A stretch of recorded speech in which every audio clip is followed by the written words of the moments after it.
In this video I'm going to show you how to check your laptop battery health, and to do this you go into your search here at the very bottom, or you can click on this start icon on your taskbar and in search type in CMD, and you will see the very first one, which is command prompt. Just right click on it and click on run as administrator.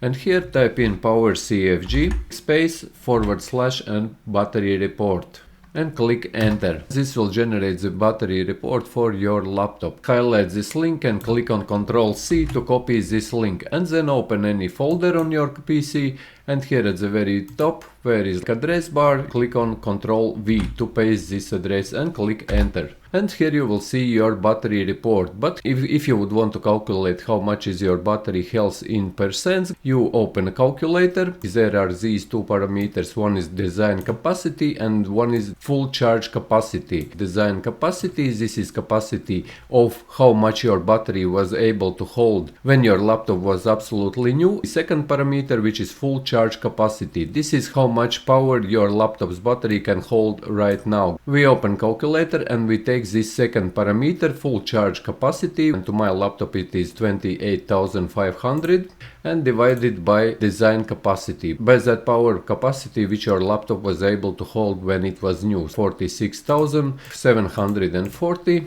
and click on equal. So you will see 0.6, and here if you would want to see in percents how much is your battery health, you multiply this by 100 and you will see that in my scenario my battery's health is 60.97%. So when my laptop was new its health was 100%, but currently it is left only 60.97%, and this is how you can check in percents how much is your battery health of your laptop. So yes, if you found this video useful, leave a like, share this video, subscribe to my channel if you are new, and see you in the next one.